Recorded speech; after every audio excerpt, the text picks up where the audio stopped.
una saturación más o menos al 92% o menos de esto, equivalía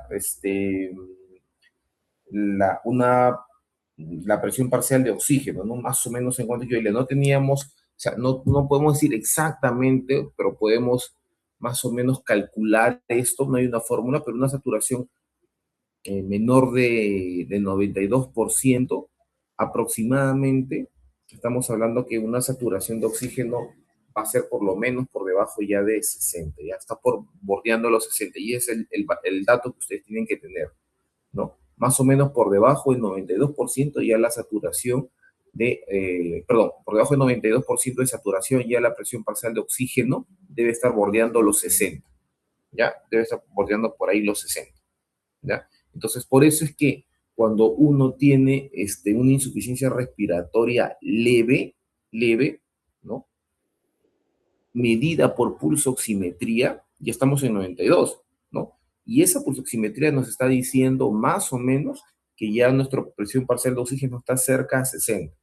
Por eso cuando entramos a la parte de hipoxemia moderada, que está por debajo de 90, doctor, ponga su cursor por debajo en moderada, en moderada. Cuando estamos ya en esos valores, estamos casi seguros que la presión parcial de oxígeno ha bajado menos de 60, o sea, ya estamos en insuficiencia respiratoria. Esos conceptos quiero que queden claros. O sea, gasométricamente, hipoxemia, ¿no? Hipoxemia es menos de 80. Lo normal, gasométricamente, es que la presión parcial de oxígeno sea de 80 a 100. Eso es lo normal en gasometría, en AGA, ¿no? Por debajo de 80 hasta 60 se llama hipoxemia, ¿ya? Y por debajo de 60 es insuficiencia respiratoria.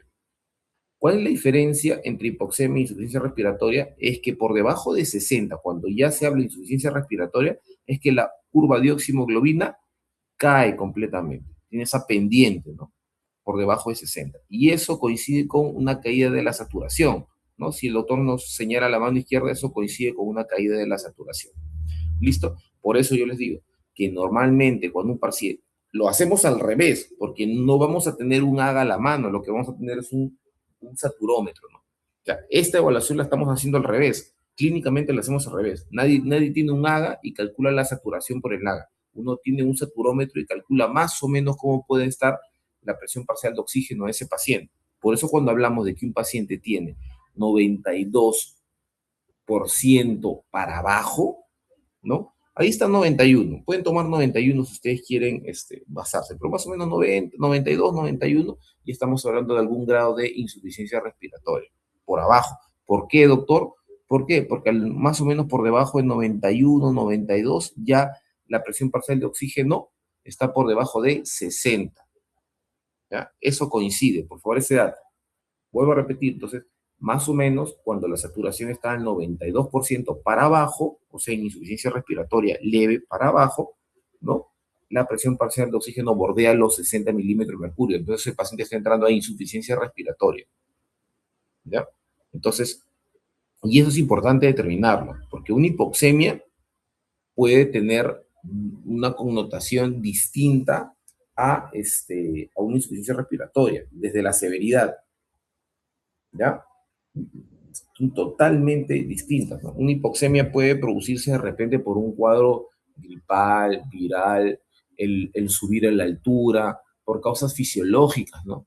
Pero ya una insuficiencia respiratoria demanda que hay un esfuerzo ventilatorio mayor para poder compensar, ¿no? Para poder compensar esta disminución de la presión parcial de oxígeno, ¿no? Que es lo que hay en insuficiencia respiratoria. Y por eso que el cuerpo entra en un reacomodo, o mejor dicho, entra en una adaptación para poder suplir eso, ¿no? Por eso que el criterio siempre hace que la presión parcial de oxígeno es menor de 60, ¿no? Por favor, eso es menor de 60. ¿Ya? Hay que tener en cuenta, como les decía, que pasa a la siguiente, Cuando hablamos de insuficiencia respiratoria, habíamos hablado que habían, la forma más fácil de entender es que habían dos tipos, ¿no? Insuficiencia respiratoria tipo 1, que es la hipoxémica, en la cual siempre en la tipo 1 hay una alteración BQ, ¿ya? La insuficiencia respiratoria tipo 1 es la hipoxémica, que siempre la causa principal es una alteración BQ y se caracteriza por una presión parcial de oxígeno menor de 60. Y la insuficiencia respiratoria tipo 2, ¿no? Que es la llamada hipercápnica, no hay alteración BQ, principalmente es lo que es una alteración de hipoventilación, en la cual la presión parcial de CO2 va a ser mayor de 45. Señala con tu cursor, por favor, doctor. Mayor de 45. ¿Listo? No hay insuficiencia respiratoria de tipo 3 como tal. Se llama insuficiencia respiratoria mixta. ¿Ya? Insuficiencia respiratoria mixta. ¿Ya? Ahí no le hemos puesto, ¿ya? Pero ustedes lo pueden apuntar. Se puede llamar insuficiencia respiratoria mixta o bien llamada 1-2, ¿no? En la cual vas a tener en el paciente presión arterial menos de 60 y presión parcial de CO2 mayor de 45. O sea, tiene un fenotipo de ambos, ¿no? Hay una cuarta que podemos llamar insuficiencia respiratoria perioperatoria, ¿no? Perioperatoria. La insuficiencia respiratoria perioperatoria es aquella insuficiencia respiratoria en la cual se da básicamente en un ámbito quirúrgico, ¿ya? Es una disminución de la frecuencia respiratoria, ¿no? En relación a un ámbito quirúrgico. Ahí pueden caber varias cosas, ¿no? Como por ejemplo la sobrecarga, que yo les decía, ¿no? La sobrecarga, una telectasia, por ejemplo, ¿no? O sea, todas las causas, o todos los mecanismos alrededor de un acto quirúrgico que nos van a producir en el paciente algún grado de insuficiencia respiratoria. Es bien frecuente. El exceso de la sedación, ¿no? Una telectasia, como les decía, una sobrecarga, llamado TACO, si ustedes quieren llamarlo, ¿no? O TRALI, ¿no? O un paciente politransfundido, ¿no? Que sí sería un TRALI, un paciente politransfundido, ¿no? Una reacción medicamentosa, todo aquello que está alrededor de ¿cómo se llama? Alrededor de un acto quirúrgico que nos va a desencadenar una insuficiencia respiratoria, se considera como insuficiencia respiratoria perioperatoria. ¿Ya? Hay otra siguiente, que es la insuficiencia respiratoria asociada al shock, ¿ya? Insuficiencia respiratoria asociada al shock. Y eso básicamente está relacionado a una hipoperfusión tisular, ¿no? O sea, un paciente que tenga un shock cardiogénico, un shock séptico, un shock hipovolémico, ¿no? ¿Qué es lo que va a hacer? Que el paciente entre en un distrés respiratorio, en una insuficiencia respiratoria asociado al shock, ¿ya? Entonces, si lo vamos a esquematizar de esa manera, vamos a decir que hay una insuficiencia respiratoria tipo 1, es compresión parcial de oxígeno menor de 60, insuficiencia respiratoria tipo 2, que es la que PCO2 mayor de 45, hay una insuficiencia respiratoria mixta, que tiene ambos, fenotipos de ambas, o sea, características de ambas, de 1 y 2, por eso también se llama mixta o 1 y 2, ¿no? Una insuficiencia respiratoria peroperatoria, en alguna literatura consideran esa como la tipo 3, por eso quitemos tipo 3 y dejemos siempre como insuficiencia respiratoria peroperatoria, en la cual hay una disminución de la capacidad residual funcional, ¿no? Hay un mayor esfuerzo respiratorio en el paciente en relación a qué? Al acto quirúrgico. Pueden poner ahí atelectasias, por ejemplo, una sobrecarga, que es lo más común, ¿ya? Y la tipo 4 o tipo 4 o insuficiencia respiratoria asociada al shock, es aquella asociada a una hipoperfusión tisular. En este caso, podemos hablar de shock cardiogénico o séptico, ¿no? Entonces, esta es una manera esquemática, fenotípica, para poder determinar los tipos de insuficiencia respiratoria. Doctor, ¿usted puede modificar o agregar ahí lo que le estoy diciendo? Sí, doctor. A ver, Ahorita lo ya, cambio. ya, ya, listo. Vas a poner, doctor, ¿me escucha? Vas a poner en la PPT, ¿ya? Después de 1 y 2 vas a poner insuficiencia respiratoria mixta. Después de eso, insuficiencia respiratoria perioperatoria y luego insuficiencia respiratoria asociada a shock. Así, en orden, ¿ya? Ayer yo tuve una clase con el otro grupo y creo que la doctora que estaba dictando la clase lo podía modificar, ni en bien estábamos, o sea, estábamos en plena clase y lo podía modificar. No sé cómo pudo hacer eso, no sé si tú lo puedes proyectar y modificarlo mientras estamos haciendo la clase. ¿Tú crees que puedes hacer eso? Podría proyectar la PPT antes de presentarlo y ahí mismo lo podría editar. En la clase se podía editar porque me parece era un Canva. Ahorita lo proyecto. A ver, por favor.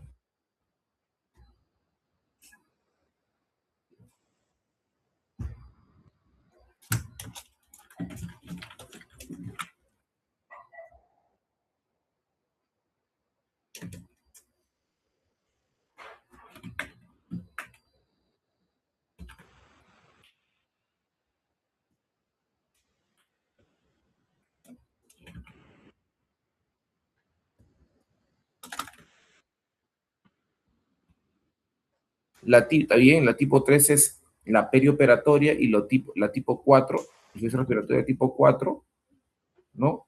IRA asociada al shock, IRA asociada al shock. Listo, listo. ¿Ya? Entonces repetimos, vamos claros, ahora sí, dale con todo. Listo. Ok, doctor, perfecto. Entonces repetimos, mejor acomodado está así, la IRA tipo 1, presión parcial de oxígeno menor de 60, clásica de la neumonía, por ejemplo, puedes ir escribiendo ahí. Yo recuerdo que la chica podría hacer así eso ayer. Sí, lo puedes modificar. Donde IRA tipo 1, ahí, doctor, al costadito, ponle ahí, puedes poner ahí avanzando, mira, al costadito después de la presión arterial, después de la presión parcial de oxígeno, puedes aumentar ahí algunos ejemplos que te puedo dar, ¿no? Sí, doctor. Neumonía, edema agudo pulmonar, por ejemplo, y atelectasis, ¿no? ¿Qué te pueden dar eso, no? Neumonía, edema agudo de pulmón y atelectasis, que es bien común, ¿no? Neumonía, edema agudo de pulmón y atelectasis. Y atelectasis. Y atelectasis. Muy bien. La tipo 2 hipercápnica es clásica, pero clásica, chicos, del asma y EPOC. La tipo 2. La tipo 2 es clásicas o hipercapnia clásicas del EPOC y el asma, ¿no? Porque son problemas obstructivos que finalmente hacen de que atrape CO2, ¿no? EPOC y asma, ¿no? EPOC y asma. EPOC y asma, ¿no? Muy bien, la mixta ya hemos dicho, tiene características de 1 y 2. La perioperatoria de trastornos hidroelectrolíticos, ¿no? Pon 1 y 2, exacto, perfecto. En la tipo 3 perioperatoria, trastornos hidroelectrolíticos, puede deberse también a telectasias, puede deberse también a congestión, congestión, congestión, al hilio también, puede verse a un hilio, por ejemplo, ¿no? A un hilio, es una obstrucción, ¿no? Un hilio también te puede dar una insuficiencia respiratoria peroperatoria. Muchas veces los pacientes quirúrgicos, por ese hilio, o sea, esa obstrucción intestinal, generan una insuficiencia respiratoria. Hilio, muy bien, muy bien. Y la tipo 4 asociada al shock, cualquier causa de shock, ¿no? Generalmente, shock séptico y shock cardiogénico son las causas más comunes. Shock séptico y shock cardiogénico. Hay varias causas de shock, pero lo más comunes que producen eso son shock séptico, shock cardiogénico. El shock anafiláctico también produce eso. Shock anafiláctico también produce. Anafiláctico. Anafiláctico, claro. Listo, muy bien. Perfecto. Ahí quedó clarito eso. Entonces, no confundir, por favor, entre lo que es hipoxemia, ¿no? ¿No? Versus, digamos, insuficiencia respiratoria, ¿no? Insuficiencia respiratoria y hay que diferenciarlas, ¿no? Porque gasométricamente se diferencian, clínicamente también se pueden diferenciar, porque la insuficiencia respiratoria ya hace que el distrés respiratorio sea mayor, ¿ya? Es mucho mayor. Entonces hay que tener en cuenta eso, ¿no? En la insuficiencia respiratoria hay una incapacidad, ¿no? Para realizar ese intercambio gaseoso adecuadamente, ¿no? Mientras que, si lo queremos ver de esa manera, la hipoxemia termina siendo una consecuencia de una insuficiencia respiratoria, ¿no? Si lo ven de esa manera, doctor, si usted me está diciendo que la insuficiencia respiratoria tipo 1 tiene una presión parcial de oxígeno menor de 60, entonces eso incluye que cuando la hipoxemia cae a menor de 60, puede estar incluida en ese concepto, sí, o sea, como una consecuencia, ¿no? Es verdad. un paciente con insuficiencia respiratoria tipo 1 hipoxémica, ¿no? Hipoxémica es una consecuencia, ¿no? O sea, esa hipoxemia es consecuencia de la insuficiencia respiratoria, ¿no? Entonces, por favor, no confundir. Cuando nos referimos a insuficiencia respiratoria, es el fallo funcional, más sencillo. Métanse eso en la cabeza. Insuficiencia respiratoria es el fallo funcional. Es el fallo funcional para poder intercambiar gases, ¿no? Ese fallo funcional. Mientras que la hipoxemia es la caída del oxígeno en la sangre, ¿no? Que se va a comenzar a hacer clínica cuando está por debajo de 80. Y cuando ya está por debajo de 60 es hipoxemia, inmediatamente se convierte en una insuficiencia respiratoria, porque ya por debajo de 60 ya se necesita hacer más esfuerzo respiratorio, porque ya entra en un fallo respiratorio o un fallo funcional. Así de sencillo. Entonces, en simple, la hipoxemia es la disminución del oxígeno en la sangre, ¿no? Hasta 60 más o menos, de 80 a 60. Por debajo de 60, como ya se necesita hacer más esfuerzo respiratorio porque ya hay un fallo funcional, se convierte en una insuficiencia respiratoria. Y va a ser, y va a ser según su mecanismo tipo 1, tipo 2, mixta o tipo 3, 4, ¿no? Según el mecanismo que la desencadena. ¿Se entendió esa parte claramente? Vamos chicos, dedo arriba si entendieron todos. Somos 20, ¿sí, no? Listo, por favor. ¿Ya? Entonces, no, no confundir. Siguiente, por favor.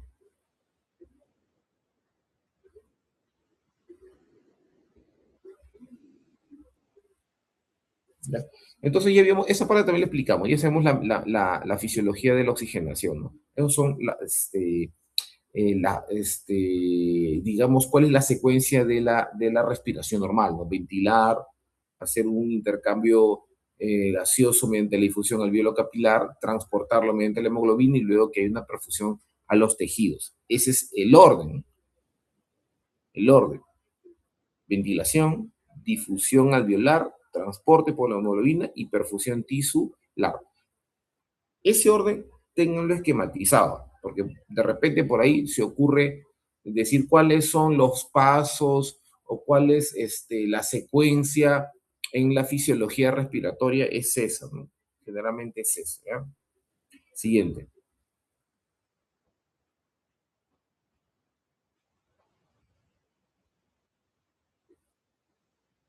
Listo. Entonces, los mecanismos principales, ¿no? De alteraciones, o sea, estos son los mecanismos principales de los cuales nos van a producir hipoxemia, algún grado de hipoxemia, o finalmente va a desencadenar en una insuficiencia respiratoria. ¿Ya? Hipoventilación, una alteración BQ, un SHAN, algún trastorno de la difusión o disminución de la presión inspirada en los sujetos que van a altura. Entonces, estos son los mecanismos principales de hipoxemia. Mecanismos principales. Es más, yo creo que lo pones ahí, lo agrega, por favor.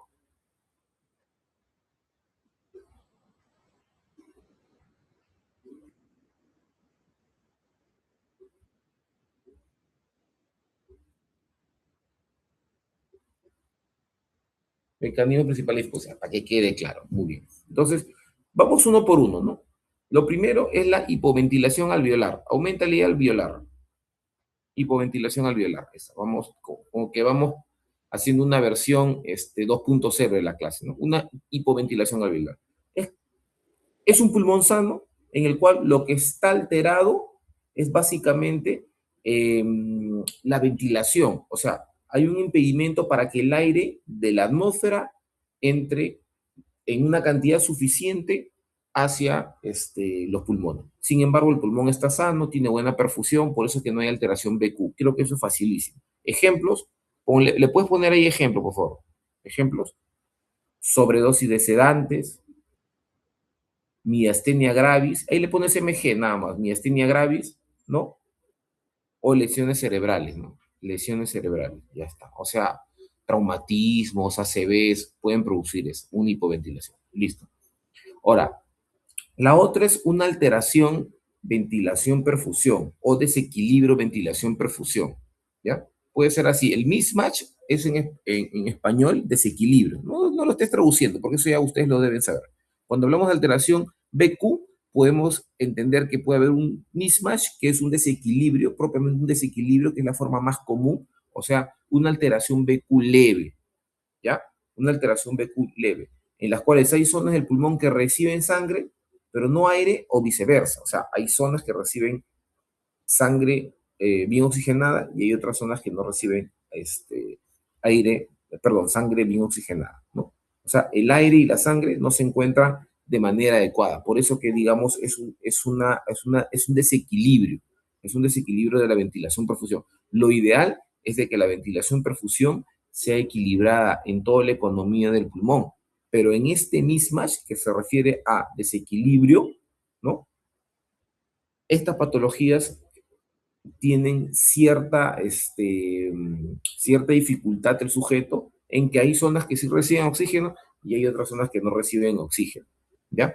Entonces, las alteraciones de ventilación-perfusión leves o llamadas mismatch son característicamente BQ bajo. Y se entiende BQ bajo, ¿por qué? Porque lo que se altera principalmente es la ventilación, ¿no? Ventilación, ¿no? Clásicas, la neumonía y el EPOC. Clásicas, la neumonía y el EPOC. El asma también puedes ponerlo ahí, ¿ah? Asma, ponlo ahí, por favor. Ya. Pero, ¿qué es lo característico de este mismatch? Como es una alteración BQ leve, responden muy bien al oxígeno. Pon ahí, en otro color, responde al oxígeno.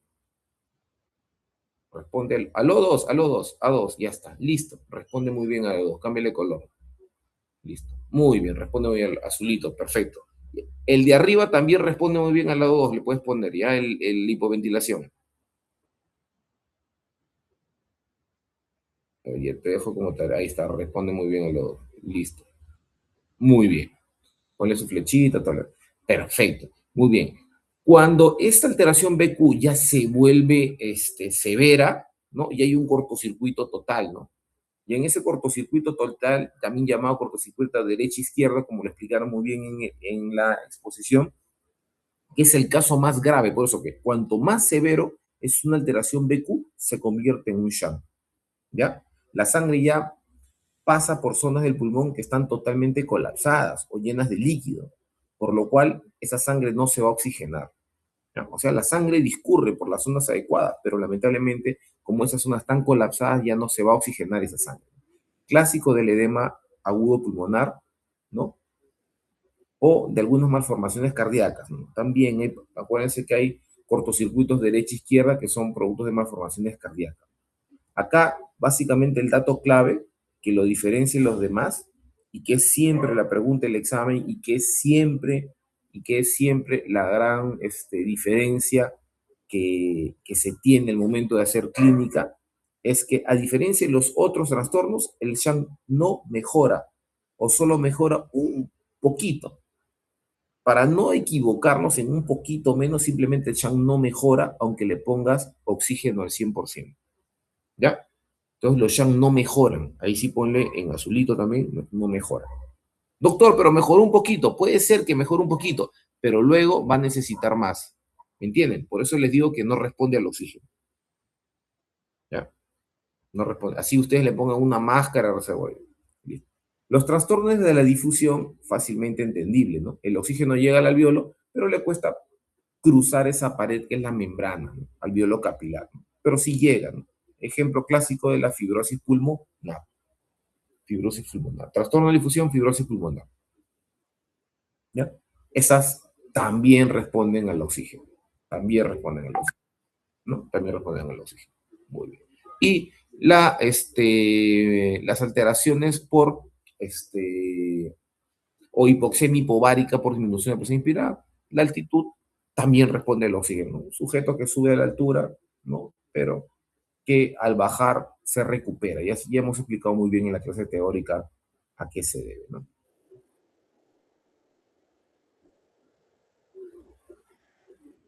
Listo, muy bien. Eso está explicado, creo que en la clase teórica ya está bien. Listo. Siguiente, por favor.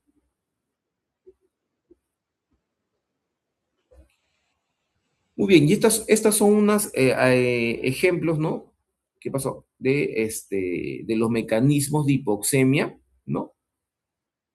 Son ejemplos de los mecanismos de hipoxemia ya de manera aislada, ¿no? Alteraciones BQ, o sea, estos son alteraciones BQ leves o mismatch, ¿no? Hay áreas ventiladas, pero no profundidas a totalidad. Hay una diferencia, ¿no? Neumonía EPOC, ahí tenemos una neumonía lobar, por ejemplo, clásica. Esta telectasia, ¿no? Es una imagen que se ha colado que es para la siguiente, ¿no? ¿Por qué? Porque un BQ severo se convierte en una telectasia. Por eso lo he puesto ahí, ¿no? ¿Por qué? Porque un BQ leve se puede convertir en un BQ severo, en una atelectasia, ¿no? Por ejemplo, les doy un ejemplo clásico, ¿no? Un paciente que tiene un cáncer pulmonar, ¿no? Un cáncer pulmonar te da inicialmente un BQ leve, ¿no? Una alteración, ventilación, perfusión, pero cuando el tumor crece mucho, obstruye, por ejemplo, la vía respiratoria y colapsa el pulmón y te da una telectasia, ¿no? Y se convierte tal vez ya en una telectasia grande y se convierte en un shunt, ¿no? Entonces, por eso que está ahí. Pero como norma general, las alteraciones BQ, ¿no? Generalmente son neumonía, hace poco, ¿ya? Y le dejamos la telectasia como concepto para shunt. Siguiente,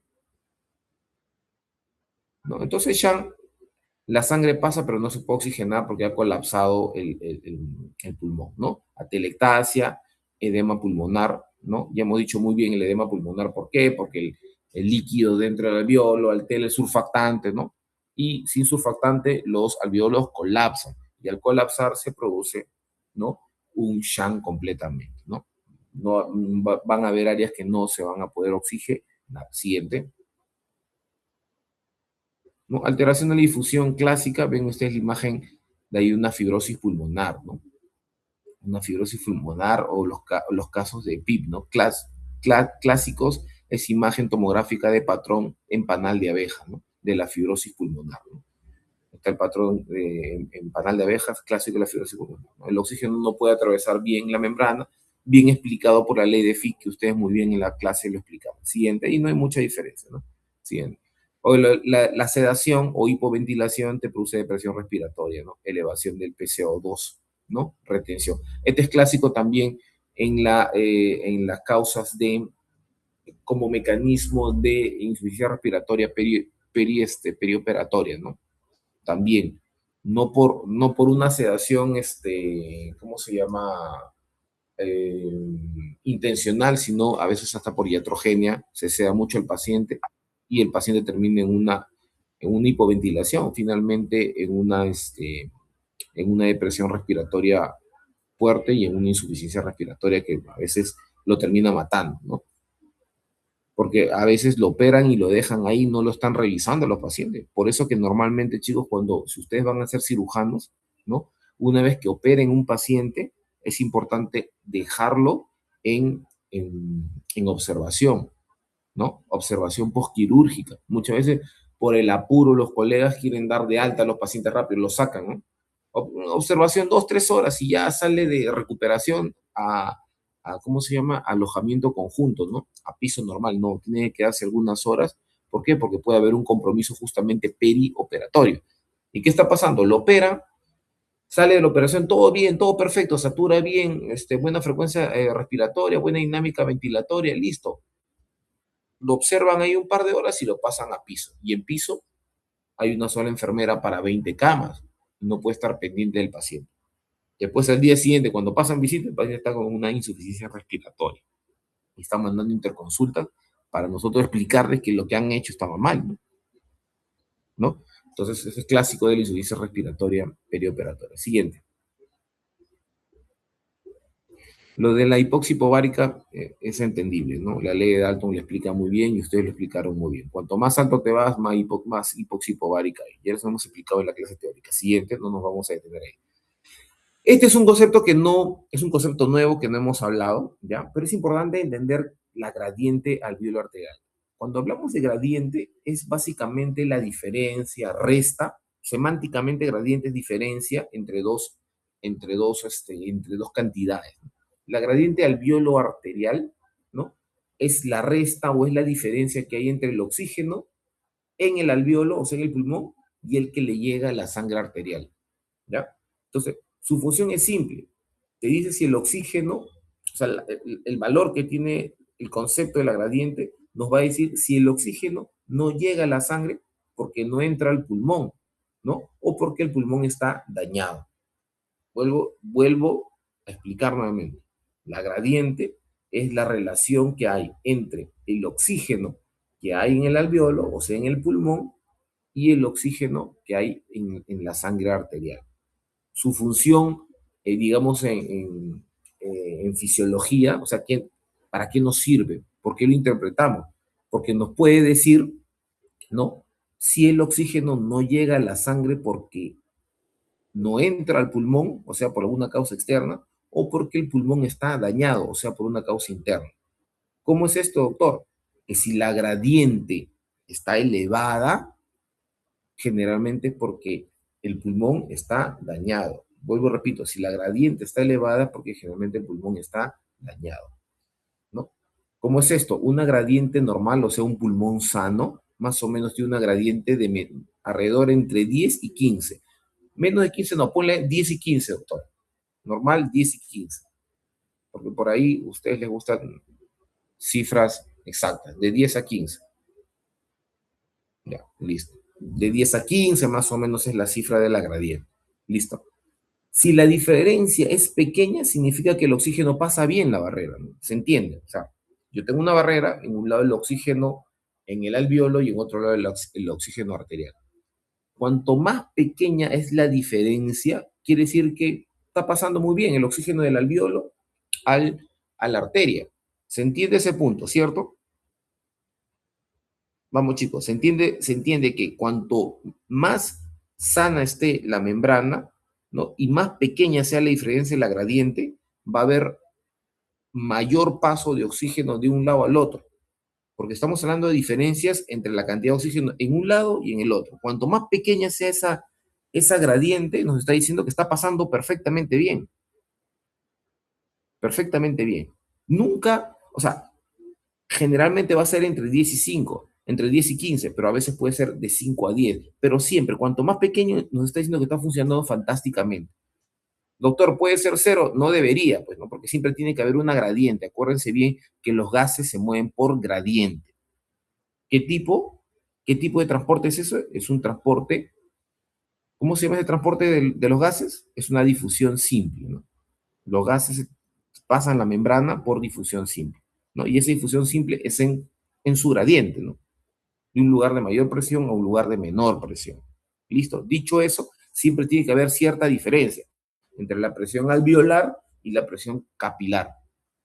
¿Listo? Siempre tiene que haber una pequeña diferencia. Doctor, ¿puede ser cero? Entonces no pasaría el aire, pues no se movería, ¿no? Siempre tiene que haber una pequeña gradiente a favor de la presión que hay en el alveolo, a diferencia de la presión del capilar. ¿Para qué? Para que la sangre salga del alveolo hacia la arteria, ¿no? Hacia el capilar, ¿no? Entonces, esa gradiente normalmente puede ser de 10 a 15. Doctor, puede ser de 5 a 10 también, pues. También puede ser. Cuanto más chico, es mejor. Normalmente, en condiciones normales, es de 10 a 15. Esa es la gradiente. De 10 a 15 es lo normal. Lo anormal, doctores, es que sea mayor de 15. ¿Por qué, doctor? Porque cuanto más sea el número, quiere decir que hay mayor diferencia en un lado que en el otro. O sea, la patología que vamos a nosotros detectar va a ser generalmente o en su totalidad cuando la gradiente se eleva, no cuando la gradiente disminuye. Porque si la gradiente disminuye, nos está diciendo que está pasando fantástico. Pero si la gradiente se aumenta, nos quiere decir que la diferencia entre el oxígeno que hay en el alveolo y el oxígeno que hay en la arteria se ha hecho más grande. ¿Ya? Imagínense que la presión, la presión parcial de oxígeno en el alveolo, ¿ya? Con respecto a la presión parcial de oxígeno en la arteria, eh, se haya alterado. Un ejemplo, ¿no? Por ejemplo, que tengamos una neumonía, ¿no? Una neumonía, que es un problema parenquimal pulmonar alveolar, ¿no? La cantidad de oxígeno que tenemos en el alveolo va a ser diferente a la cantidad que hay en la arteria, disminuye. Entonces, esa diferencia hace que la gradiente se altere.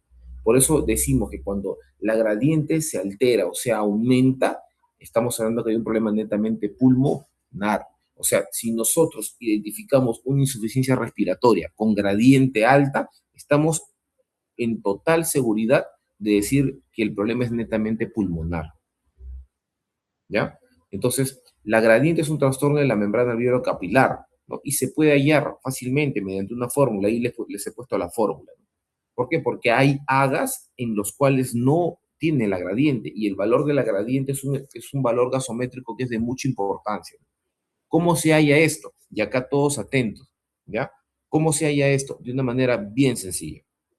La presión parcial de oxígeno en en el alveolo es igual a 150 menos el valor de PCO2 arterial entre 0.8. ¿Qué es esto, doctor? 150 es aproximadamente el valor de la presión parcial de oxígeno a nivel del mar, que es el 21%. ¿Cuánto sale, se acuerdan eso? 160 más o menos sale, ¿no? Pero ¿por qué 150? Porque ahí se le resta el vapor de agua, más o menos entre que es, eso es entre 15 y 10. A ver, saquen ustedes cuánto es la presión parcial de oxígeno en a FIO 21, por favor. ¿Cuánto sale exactamente?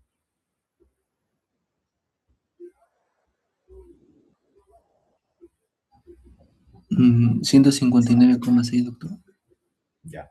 En esa fórmula se toma 150 porque ahí se le resta el porcentaje de humedad, ¿no? No o sea, el aire, la humedad que hay en el aire, ¿no? Son fórmulas matemáticas, pero siempre, acuerden siempre, se va a tomar en cuenta ese valor, o sea, es como una constante 150, ¿ya?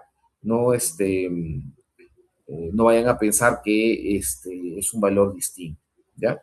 Es porque se le resta un poco más o menos de la humedad que hay en el ambiente, ¿no? Es 150. Entonces es un valor constante que representa la presión parcial de oxígeno en el medio ambiente, menos la presión de CO2, pero entre 0.8. Y ese 0.8 es un cociente respiratorio, ¿no? Que es la relación que hay entre el CO2 que se produce y el oxígeno consumido. Esa relación es más o menos 0.8. La relación entre el CO2 producido, producto del metabolismo, ¿no? Versus el oxígeno que se consume normalmente, ¿ya? Que más o menos es 0.8. Entonces, si vemos ¿qué significa esa fórmula? Es la presión que tiene en el alveolo. La presión en el alveolo es la presión del oxígeno que representa 150, la presión del oxígeno puro, quitándole la humedad, ¿no? Quitándole esa humedad, ese vapor de agua que tenemos al momento de respirar. Acuérdense que cuando nosotros inspiramos, muchachos, no inspiramos solamente aire, inspiramos vapor de aire, ¿no? O sea, aire humidificado, ¿no? Y eso más o menos representa puede ser según el ambiente en el que estemos, ¿no? Imagínense que hay lugares que tienen mayor humedad o menor humedad. Eso más o menos es entre 10 y 47 milímetros de mercurio, para ser exacto, ¿no? ¿No? Más o menos, ¿no? Entre 10 y 47 milímetros de mercurio. Entonces, si ustedes sacan su fórmula y le retiramos ese valor más o menos de 159, creo que le salía, ¿no? 160, le retiramos 10, lo mínimo, y ahí está su valor de 150. Esos 150 representa el valor del PO del oxígeno, ¿no? Del oxígeno dentro del alveolo, menos el valor del PCO2 dentro del alveolo. ¿Me dejo entender?